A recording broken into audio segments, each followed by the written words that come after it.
नमस्कार दोस्तों, मैं आपका अपना बुड्ढा अंकल करता हूं आज अपने व्लॉग में आपका स्वागत। ये देख रहे हैं आप मेरे को मथुरा की वीडियो मैं पूरी पीछे डाल चुका हूं।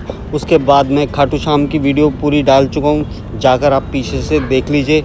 खाटू श्याम के बाद हम पहुंचते हैं जयपुर, जिसकी वीडियो मैं डाल चुका हूं। जयपुर के बाद पहुंचते हैं हम अजमेर चौक, किशनगढ़ से हम होते हुए सीधा पहुँच जाते हैं चित्तौड़, यानी कि अभी हम जा रहे हैं गुजरात और फिलहाल हम पहुँचे हैं चित्तौड़गढ़ की कहानी मैं पिछली वीडियो में बता चुका हूं, जाकर आप देख लीजिए। साथ में मैं आपको बताना चाहूँगा कि मैं कर रहा हूं पूर्ण भारत की यात्रा, वो भी साइकिल से। जो भी मैं पता करता हूं, जो भी मैं वहाँ के लोकल लोगों से पता करता हूं, वही चीज़ मैं आपको बिल्कुल सच्चा और सच्चाई के साथ बताने की पूरी कोशिश करता हूँ। आज मैं हिस्ट्री ना बता के आज मैं बताऊंगा आपको यहाँ की इमारतों के बारे में, उनकी हिस्ट्री बताऊंगा इमारतों की। चित्तौड़गढ़ के राजाओं की कहानी जो हिस्ट्री थी वो मैं पीछे डाल चुका हूँ। साथ में ये कहना चाहूँगा कि भैया अगर आप नए हैं तो सब्सक्राइब कर लीजिए, और अगर आप पुराने हैं तो प्लीज़ ये बता दीजिए कि मेरी वीडियो कहाँ तक जा रखी है, यानी कि आप किस क्षेत्र से देख रहे हैं, ताकि मुझे थोड़ा सा हौसला मिलेगा, मुझे भी अच्छा लगेगा। बाकी चलते हैं आज चित्तौड़गढ़ के किले में। तो ये आप जो सामने इमारत देख रहे हैं, इसको बोलते हैं विजय स्तंभ, यानी कि टावर ऑफ विक्ट्री। इसको बनवाया गया था 1448 से लेकर 1458 तक, यानी कि 10 साल इसको बनने में लगे थे। और साथ ही ये बताया जाता है कि उस समय पर 1 करोड़ के आसपास का इसको बनाने में खर्चा आया था।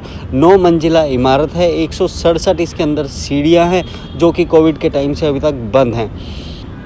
इस इमारत की हिस्ट्री ये बताई जाती है कि भैया जब गुजरात और मालवा प्रदेश पे दोनों राजा कुंभा ने दोनों स्टेट पर, यानी कि दोनों राजाओं को हराने के लिए अपनी सेना भेजी थी, और वहाँ दोनों ही स्टेट इन्होंने जीत लिए थे। यानी कि दोनों राज्यों को जीतने के बाद इस इमारत का निर्माण कराया गया था, जिसका नाम रखा गया विजय स्तंभ। साथ ही अगर आप राजस्थान पुलिस की लोगो देखेंगे, ड्रेस के ऊपर जो कैप के ऊपर जो लोगो बना होता है, उसके अंदर विजय स्तंभ का लोगो आपको दिखाई देगा। साथ ही में विजय स्तंभ के बराबर में जो ग्रीनरी देख रहे हैं, ये है जौहर स्थल के बारे में मैं अभी आगे चलकर बताऊंगा।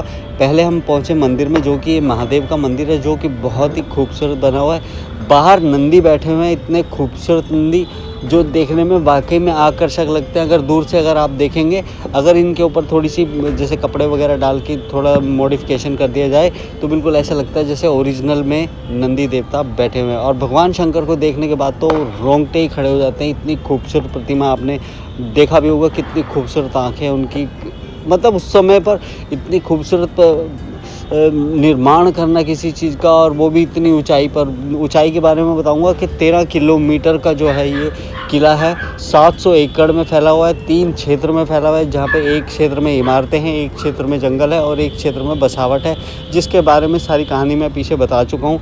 ये है वो जौहर स्थल। और वो जो सामने आप बिल्डिंग से देख रहे हैं, ये बिल्डिंग नहीं है, एक ये ऐसी जगह है, यहाँ से सारी की सारी जो सती प्रथा चली थी, 3 बार जौहर हुआ इस किले के अंदर। पूरे राजस्थान में 3 ही बार जौहर हुआ, वो इसी किले के अंदर हुआ। रानी पद्मावती के टाइम पे, और 2 रानियों ने आगे पीछे और भी यहाँ पर जौहर किया था, लेकिन पद्मावती की कहानी मैं पीछे जाकर सुना चुका हूँ। ये जो ग्रीनरी देख रहे हैं, यहाँ पर बहुत बड़ा खड्डा हुआ करता था, यहाँ पर आग जला करती थी, इसी परमानेंट आग जला करती थी, यहाँ पर पूजा पाठ हुआ करता था। इसी जगह पर रानी पद्मावती ने 1600 अपनी दासियों और सैनिकों की बीवियों को लेकर यहाँ पर जौहर किया जाता था। इसलिए जैसे कि आप देख रहे हैं कि इतना तहस नहस किया था उसने आकर यहाँ पर, कि उसके निशान आज तक हैं। आज तक यहाँ पर जो है छोटे छोटे टुकड़े, मंदिरों के टुकड़े, देवताओं की मूर्तियों के टुकड़े, वो आज भी संभाल कर रखे हुए हैं, ताकि दिखाया जा सके लोगों को कि कैसा तहस नहस किया था अलाउद्दीन खिलजी ने यहाँ पर। तो उसकी क्रूरता से बचने के लिए ही जौहर किया था, ताकि वो हमें ले ना जाए, हमें गुलाम ना बना ले, हमें स्लेव ना बना ले, या हमारे साथ कुछ गलत ना करे। इसलिए उन लोगों ने यहाँ पर जौहर किया था। और अभी जो आप ये देख रहे हैं, ये है कुंड, जो कि बताया जाता है कि इसको गंगा का मतलब नाम दिया जाता है। और बताया जाता है कि जब आसपास के लोग, यानी कि राजस्थान के लोग, जब 4 धाम की यात्रा करके आते हैं, तो इसी गंगा में, इसी कुंड में आकर वो स्नान करते हैं। तभी बताया जाता है, मतलब उनकी मन्नत पूरी होती है, यानी कि 4 धाम की यात्रा उनकी यहीं पर पूरी होती है।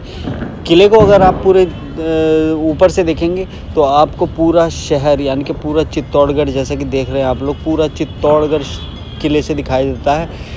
जिधर शहर दिखाई दे रहा है इस तरफ तो पूरा शहर है, यानी कि नदी है इधर इस तरफ, और दूसरी तरफ में जहाँ पर युद्ध हुआ था वो दूसरी जगह है। आप जो ये जगह देख रहे हैं ये महल बनाया था रानी पद्मावती के लिए राजा रावल ने, रतन सिंह जी ने।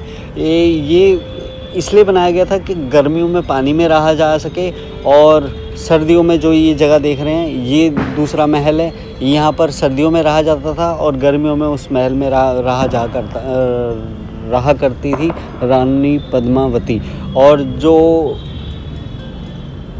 अलाउद्दीन खिलजी को जो दर्शन कराए थे शीशे के अंदर, पानी के अंदर जो छाया दिखाई थी वो इसी जगह से दिखाई थी। आपने मूवी में भी देखा होगा कि दीपिका पादुकोण इसी जगह पे खड़ी हुई थी और शूटिंग भी यहीं पे हुई थी सारी की सारी। तो जैसा कि आप देख रहे हैं, फिर उसके बाद हम आगे चलते हैं तो हम आपको मीराबाई का जो महल है ये दोबारा से दिखाने को मिलेगा, लेकिन मीराबाई की कहानी और महल में सारे आपको दिखा चुका हूँ। ये है वो जगह जहाँ रानी पद्मावती रहा करती थी, उनका महल है।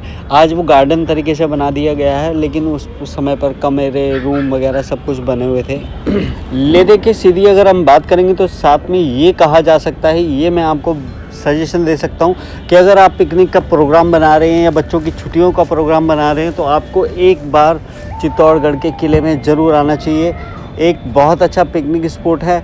यहाँ पर रहने की व्यवस्था की अगर हम बात करेंगे तो रहने की व्यवस्था खूब है। यहाँ पर धर्मशाला वगैरह भी हैं, काफ़ी सस्ते होटल भी हैं जो कि बहुत अच्छी फैसिलिटीज़ आपको देते हैं। उदयपुर से 120 किलोमीटर के आसपास पड़ता है और जयपुर से 300 किलोमीटर के आसपास पड़ता है। यानी कि अगर आप इस क्षेत्र के रहने वाले हैं तो आपको एक बार विज़िट ज़रूर करना चाहिए। एक तो बच्चों को संस्कृति आएगी, उनको पता चलेगा कि कितने राजपूताना, ऐसे ही नहीं बोला जाता राजपूत लोगों के बारे में कि भैया बहुत वीर थे नहीं, वीर आज भी हैं। आज भी अगर आप राजस्थान के अंदर आते हो तो यहाँ तक ये माहौल है, जैसे कि आपको बताया मैंने कि मैं कर रहा हूँ पूर्ण भारत की यात्रा, वो भी साइकिल से। मैं साइकिल भी कहीं भी खड़ी कर देता हूँ, कहीं भी चार्जिंग लगा देता हूँ, कहीं भी सो जाता हूँ। कोई छेड़ने वाला नहीं होता, कोई चोरी करने वाला नहीं होता। साथ में ये कहा जाता है, जो मुझे यहाँ की बहुत अच्छी बात लगी, आपको पूरे किले के अंदर एक भी भिखारी नहीं मिलेगा। इतने सारे मंदिर हैं, एक भिखारी नहीं मिलेगा चित्तौड़गढ़ के अंदर। कहा जाता है कि भीख मांगने से अच्छा है कि आदमी को मर जाना चाहिए। तो मतलब मुझे बहुत अच्छी बात लगी इस जगह की। और वाकई में बहुत सारी आसपास के इलाके में बहुत अच्छे हैं। जैसे अगर आप पड़ोस में जाएंगे थोड़ी सी, यानी कि 50 किलोमीटर के आसपास पड़ता है सावरिया सेठ से आगे अंदर जाएंगे तो मंडाफिया पड़ता है, वहाँ जो है 7 किलोमीटर अंदर पड़ता है, वो भी सावरिया सेठ का मंदिर है, वो भी देखने लायक है। उसके बाद भीलवाड़ा है, भीलवाड़ा में जोगड़िया माता का मंदिर है, और भीलवाड़ा भी देखने लायक जगह है, अपने आप में अच्छी है, खूबसूरत जगह है। अगर आपका मन करे तो एक बार ज़रूर आइएगा, यानी कि इस क्षेत्र में घूमने के लिए बहुत अच्छी है। और यहाँ से 120 किलोमीटर 130 किलोमीटर की दूरी पर पड़ता है उदयपुर, जो कि वाकई में अगर जीवन में कभी मौका लगे तो उदयपुर ज़रूर जाना। नेक्स्ट वीडियो जो है मैं उदयपुर की ही डालने वाला हूँ। साथ में ये कहूँगा कि भैया मैं इतनी मेहनत कर रहा हूँ साइकिल से, अगर वीडियो अच्छा लगा है तो मेरे भाई लोगों, थोड़ा बहुत कमज़ोरी हमारी इसलिए लग सकती है आपको कि भैया देखो हमारे पास कोई ज़्यादा बड़े इक्विपमेंट हम लेके नहीं चलते, क्योंकि हम रोड पर चल रहे हैं, वो भी साइकिल से चल रहे हैं। कहीं जगह मिलती है अच्छी, कहीं नहीं मिलती है, अच्छे लोग भी मिलते हैं, बुरे लोग भी मिलते हैं, सारी चीज़ें देखनी पड़ती हैं हमें भी। और साथ में ये कहूँगा कि भैया सपोर्ट करो अपने बुढ़ा अंकल को। इस उम्र में मैं पूरे भारत की यात्रा कर रहा हूँ, 4 धाम 12 ज्योतिर्लिंग की यात्रा मैं कंप्लीट कर चुका हूँ, आपको साथ में ये बताऊंगा। और बहुत जल्द मैं जो है 12 ज्योतिर्लिंग की सीक्वेंस वाइज, यानी कि जिस तरीके से जब जो ज्योतिर्लिंग बना सीक्वेंस वाइज, उस सीक्वेंस वाइज को मैं पूरे करने जा रहा हूँ। और अभी फ़िलहाल मैं जा रहा हूँ उदयपुर। नेक्स्ट वीडियो मैं आपको उदयपुर की देने वाला हूँ वीडियो।